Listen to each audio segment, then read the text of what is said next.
अस्सलाम वालेकुम। से सत श्री अकाल। उम्मीद करता हूँ फिट होंगे, बेहतरीन होंगे, अपनी लाइफ अच्छे से एंजॉय करेंगे हम तीनों की तरह।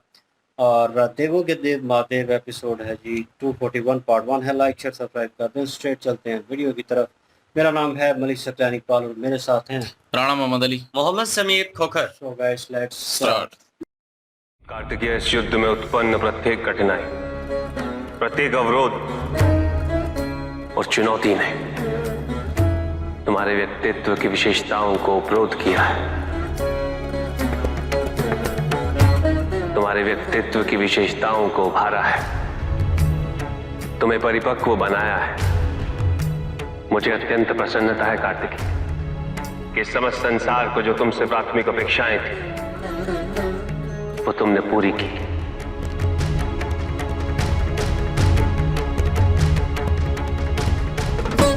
तुम सफल हुए हो मेरे पुत्र।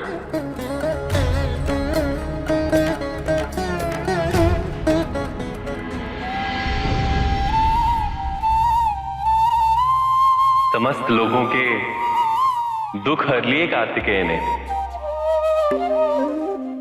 कार्तिकेय ने यह सिद्ध कर दिया कि धर्म की अधर्म पर विजय निश्चित है।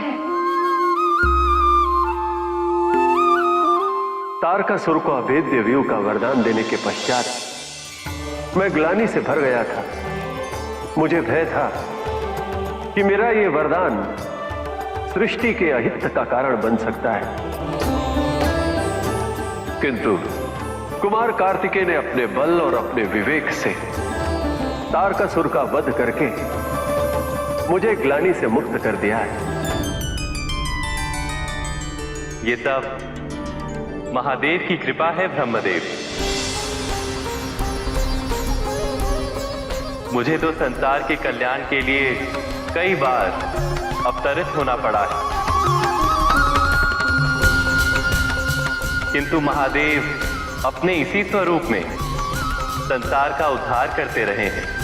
इतना ही नहीं नारायण, महादेव वैरागी थे, किंतु संसार के दुखों को हरने के लिए उन्होंने वैराग्य त्यागा।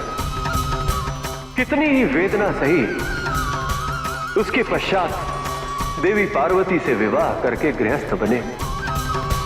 कार्तिकेय का जन्म हुआ। सृष्टि को किसी भी संकट से उबारने के लिए महादेव सदैव तत्पर रहे हैं। इसीलिए उन्हें जगत पिता कहा जाता है। ब्रह्मदेव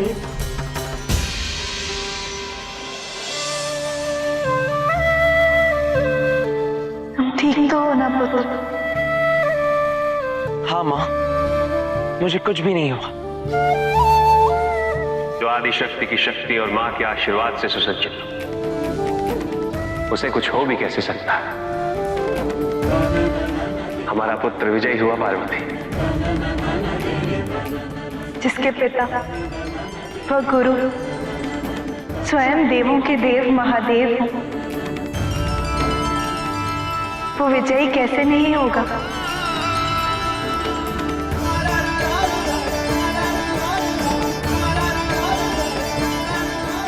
संधि, तुम्हारा प्रशिक्षणार्थी आज अपनी परीक्षा में उत्तीर्ण हुआ है। कुमार कार्तिकेय की! कुमार कार्तिकेय की! हम विजयी हुए, पराजित कर दिया हमने उन्हें। हम जीत गए, हरा दिया हमने उन असुरों को, मुक्त करा दिया हमने अपने स्वर्ग को उनके आधिपत्य से मुक्त करा दिया।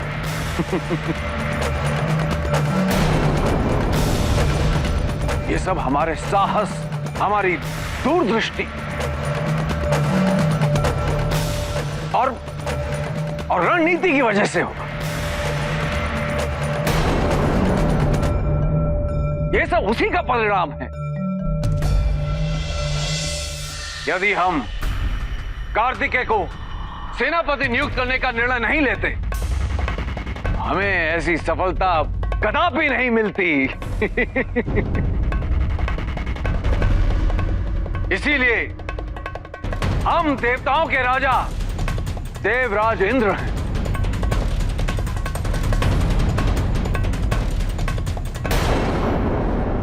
देवराज इंद्र ये भूल रहे हैं कि इस युद्ध से भी अधिक निर्णायक युद्ध शेष है,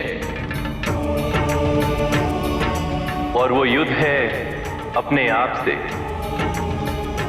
अपने अहंकार से, अपने स्वार्थ से। सत्य है नारायण, अपनी उपलब्धियों से भ्रमित न होना अति आवश्यक है, किंतु देवराज को देखकर ऐसा प्रतीत हो रहा है कि वो अपनी विजय से उन्मत्त हो चुके हैं। नहीं तारे नहीं, मैं कदापि नहीं मान सकता। तारकासुर को तो स्वयं ब्रह्मदेव ने वरदान दिया था, रचे हुए व्यूह को कोई नहीं भेज सकता। फिर वो अबोध बालक तारकासुर तक पहुंचने में सक्षम कैसे हो गया? नहीं, मेरा पुत्र नहीं मर सकता। तारकासुर के मृत्यु की पुष्टि हो चुकी है।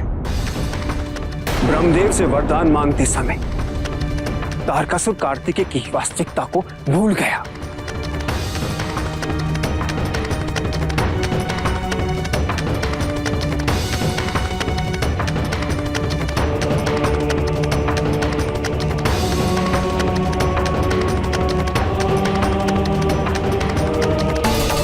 और कार्तिकेय ने तारकासुर को इस तथ्य का स्मरण भी करा दिया। कुमार,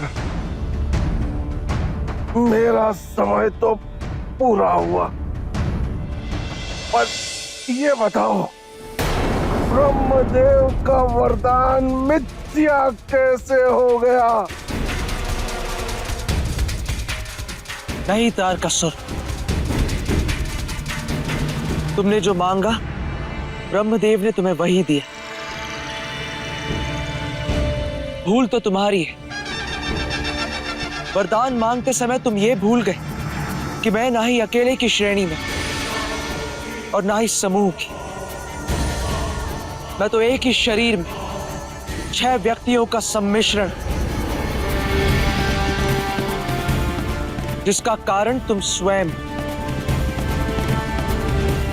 भूल गए कैसे तुम्हारे अत्याचारों के कारण मैं 6 पिंडों में विभाजित होकर अवतरित हुआ।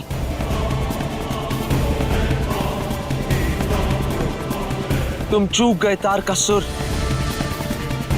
तुम्हारी चतुराई तुम्हारी मृत्यु का कारण बन गई।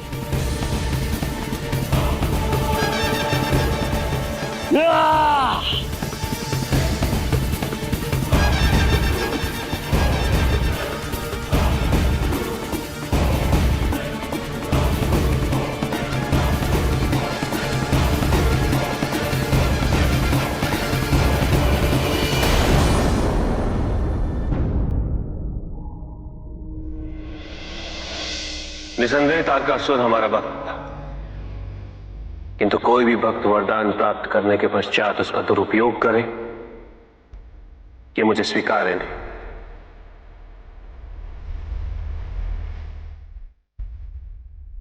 कार्तिकेय, शक्तिशाली बनना अत्यंत कठिन है, किंतु उससे भी कठिन होता है शक्तिशाली बने रहना। और इसके लिए आवश्यक है कि हम शक्तियों से प्राप्त हुए उत्तरदायित्व का सम्मान करें।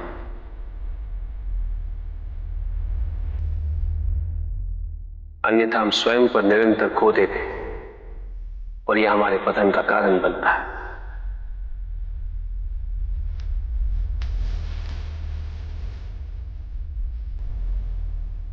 युद्ध में की गई भूल और उपलब्धियों से कुछ न कुछ सीखना आवश्यक है कार्तिकेय, अन्यथा हमारी उन्नति नहीं होती। तो इस युद्ध से हमें क्या सीखना चाहिए पिताजी? यही कि तारकासुर के वध के पश्चात बुराई का अंत नहीं होगा।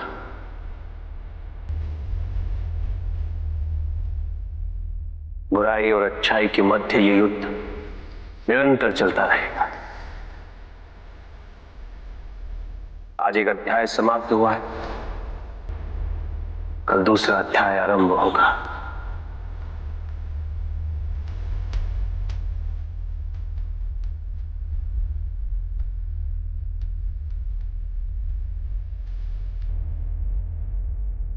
जब तक इस समस्त संसार में बुराई है तो अच्छाई भी होगी, किंतु अच्छाई और बुराई के युद्ध में जीत सदैव अच्छाई की ही होगी।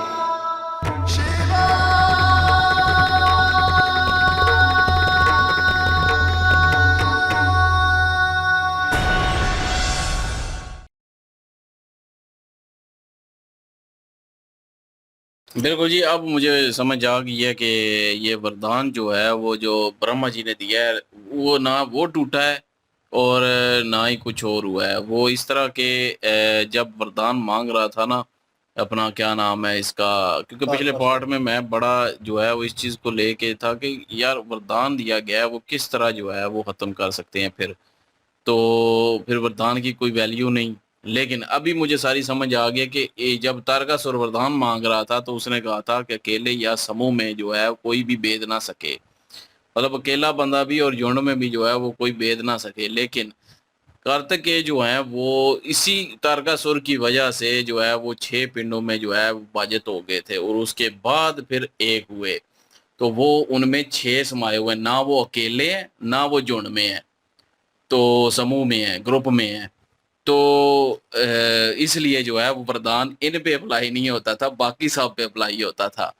तो अब मुझे समझ आई ये चीज़ कि इन पे अप्लाई ही नहीं हुआ और इन्होंने फिर अपने जो है वो ताकत और सलाहियत और हाजिर दिमागी से जो है वो उसका वध किया है, उसको बेदा है, उस व्यू को जो है तोड़ा है, तोड़ के अंदर गए हैं। और धर्म अधर्म की जंग थी तो ज़ाहिर है धर्म ही जीतेगा, धर्म हारेगा। और वरदान दूसरा भी मिला हुआ था कि शिव पुत्र के द्वारा ही उनकी मौत होगी, तो उसी द्वारा उनकी मौत भी हुई, उसकी मौत हुई तारकासुर की। तो अब वो सारी चीज़ जो है वो सारी गुत्थी जो है वो खुल गई है। और पिछले पार्ट में ये मैंने सोचा ही नहीं था कि ये वरदान इस तरह मांगा गया था, लेकिन अभी जो है वो उन्होंने क्लियर कर दिया। और चलें, मेरा भी एक दिमागी जो समझ लें प्रेशर था वो भी ख़त्म हो गया। एक सवाल था उसका जवाब मिल चुका है। तो लेकिन जो इंद्रदेव हैं, इंद्रदेव का पिछले में भी कहा था कि उनमें अहंकार फिर आ जाता है, जल्दबाजी करना शुरू कर देते हैं और अभी फिर से जो है वो शुरू हो गए हैं। ये हमारी रणनीति की वजह से हुआ है, ये हमारे जो है वो साहस और इस वजह से हुआ है। तो ये खुद को समझ रहा है मैं देवों का जो है वो राजा हूँ, ऐसे ही तो देवराज इंद्र नहीं हूँ। और ये वो मतलब कि अपना अहंकार जो है उसका फिर से वो अभी भी उनके अंदर है। वही विष्णु जी भी कह रहे थे कि अभी बड़ी जंग है, वो अपने आप के साथ है, अपनी इस मैं को मारना है। तो वो जो है वो इंद्रदेव जो है वो ख़त्म नहीं कर पाएंगे मेरे, या ख़त्म कर पाएंगे बाद में। तो लेकिन ये है कि उसके बाद एक नई मुसीबत जो है वो भी आ चुकी है, उनका चौथा पुत्र और वो उसका पिता जो है तारकासुर का, और वो भी परेशान है कि ये व्यूह तोड़ा क्यों गया। ब्रह्मा जी ने जो है वरदान दिया हुआ था तो कैसे तोड़ लिया, तो फिर बाद में उन्होंने जो है उसका जवाब मिल चुका है। और लेकिन ये है कि शिव जी जो हैं वो कह रहे हैं कि ये मुसीबत जो है वो एक बाब जो है, एक चैप्टर जो है वो ख़त्म हो चुका है, अब दूसरा चैप्टर शुरू होगा और बुराइयां और भी आएंगी लेकिन अच्छाइयां भी होंगी और अच्छाई जो है बुराई पे गालिब रहेगी और अच्छाई ही जीतेगी हमेशा। तो ये चीज़ जो है उनको सिखा रहे थे, सीख दे रहे थे और उनका जो है वो हौसला अफजाई भी कर रहे थे साथ, और उनको अप्रिशिएट भी कर रहे थे जो उन्होंने जो है वो युद्ध में जो लड़ाई की है। तो उसके बाद जो है वो उनको भी मुबारकबाद एक किस्म की दी, नंदी जी को भी, कि आपका जो शीशे है वो जीत चुका है। लेकिन इतने में इंद्रदेव जो है वो शुरू हो गया अपनी बुराई करते हुए। तो बहरहाल ये है कि अभी जो है वो सारा कुछ क्लियर हो चुका है और तारकासुर का जो है वो दी एंड हो चुका है। अभी आगे देखते हैं जी आगे क्या मुसीबत आती है। अगर आप चाहते हैं कि हम इसी को कंटिन्यू रखें तो तब भी बताइएगा, अगर नहीं तो कोई और सीरीज़ देखना चाहते हैं तो वो भी हमें ज़रूर कमेंट करके बताइएगा, तो फिर हम शायद हो सकता है कोई और चेंज कर लें अब। बिल्कुल जी, देवराज इंद्र के अहंकार को लेकर फिर विष्णु जी ने ये प्रेडिक्शन कर दी है। विष्णु जी ने कहा कि ये जो युद्ध हुआ है ना, इससे आगे जो युद्ध पड़ा हुआ है वो इससे भी बड़ा युद्ध है। लेकिन देवराज इंद्र जो हैं वो इस चीज़ को भूल चुके हैं। आने वाले टाइम में उनको अपनी गलतियों का एहसास ज़रूर होगा, लेकिन अभी वो अपनी गलतियों को नहीं जांच पा रहे, उनको नहीं समझ आ रहा कि उनकी गलती किस जगह पे है। यहाँ पे जो क्रेडिट बनता था वो कार्तिकेय कुमार जो है उनका बनता था, उन्हीं को मिलना चाहिए था, शिव जी का बनता था, माता पार्वती जो है उनका बनता था, लेकिन इन्होंने वो सारा क्रेडिट खुद लिया और यहाँ पे ये इनसे गलती हो गई है। अब ब्रह्मा जी पधारे हैं उनके पास, विष्णु जी के पास, और वो भी यही कह रहे थे कि मुझे लग रहा था कि जो वरदान मैंने दे दिया है उससे तारकासुर जो है वो गलत फायदा उठाएगा और संसार की काफी ज्यादा विनाश वो कर सकता है। लेकिन अच्छा ही हुआ, कार्तिकेय कुमार ने वो बुराई नहीं होने दी और मेरे वरदान से ऐसा कुछ भी नहीं हुआ जो कि संसार में नुकसान हो। तो इसलिए कार्तिकेय कुमार ने उस नुकसान से बचा लिया है तारकासुर का वध करके। अब यहाँ पे शुक्राचार्य जी जो असुरों के गुरु हैं, उन्होंने रहस्य खोला है तारकासुर के पिता के सामने, क्योंकि वो भी इस चीज को माने नहीं कर रहे थे कि जो व्यू है वो कैसे भेद हुआ। फिर उन्होंने सारी हकीकत बताई है कि यहाँ पे तारकासुर की ही गलती है। तारकासुर ने जिस तरह से वरदान मांगा है उस वरदान के मुताबिक तो वो हुआ, लेकिन कार्तिकेय कुमार से बचने के लिए अगर वो वरदान मांगता तो फिर हो सकता है कि वो व्यू भेद ना कर सकते। बिल्कुल ये सिचुएशन वैसी ही थी। और बहरहाल ये राज जो हमें काफ़ी तंग कर रहा था लास्ट एपिसोड में, अभी इसको कह लें कि ओपन वे में बता दिया गया कि क्या और किस तरह वो हुआ। और वो भी कार्तिकेय के थ्रू हमें पता चला। और क्योंकि शुक्राचार्य जी इस चीज़ को डिस्कस कर रहे थे तारकासुर के पिता के साथ, और वो एक चैप्टर जो है अलग ओपन हो चुका है। अब जो उनके पिता और उसका बेटे जो हैं वो क्या रिएक्ट करते हैं, या वो सिंगल बेटा जो बड़ा लास्ट में मेरे घर में आया है वो क्या रिएक्ट करता है, क्या प्लान इम्प्लीमेंट करते हैं, वो देखने लायक होगा। और शिव जी जो हैं अपने पुत्र को कह लें कि शाबाशी दे रहे हैं, अप्रिशिएट कर रहे हैं इस चीज़ के ऊपर। और उनकी माता जो हैं उनको कह लें कि एजाज़ी बातें कर रही हैं, मतलब कह रही हैं कि आदि, जैसे शिव जी ने कहा कि आदि शक्ति और माता का आशीर्वाद आपको मिला और इसीलिए आपको सफलता मिली है, कामयाब हुए हैं। तो इसी तरह माता जो है पार्वती, उन्होंने कहा कि जिनके गुरु जो हैं वो देवों के देव महादेव हों, तो वो कैसे हार सकते हैं। नंदी महाराज को भी अप्रिशिएट किया गया, क्रेडिट दिया गया, क्योंकि उनको देना बनता है, उन्होंने पूरी सहायता की है और आखिर तक की है। लेकिन आखिर वाले पड़ाव में वो फंस गए थे, हमने देखा। लेकिन यह है कि फिर भी वो परेशान थे और शिव जी से कह रहे थे कि आप उनकी मदद करें, और फाइनली शिव जी वहाँ पे प्रकट भी हुए। और बहरहाल जी देखते हैं नेक्स्ट क्या स्टेप जो है वो होता है और क्या सिचुएशन होती है असुरों की तरफ से। और इंद्रदेव जो हैं वो फिर अगेन वही चाल चलन और वही चीज़ों में आ गए हैं, और विष्णु जी ने कहा कि इन चीज़ों के ऊपर कंट्रोल करना होगा। तो वो भी देखेंगे जी नेक्स्ट पार्ट में क्या सिचुएशन आती है। तो लाइक शेयर सब्सक्राइब कर दीजिएगा। इंशाल्लाह मिलते हैं नेक्स्ट वीडियो में। अपना ख्याल रखिएगा, वो हमें याद रखिएगा। तब तक के लिए अल्लाह हाफिज़, पीस।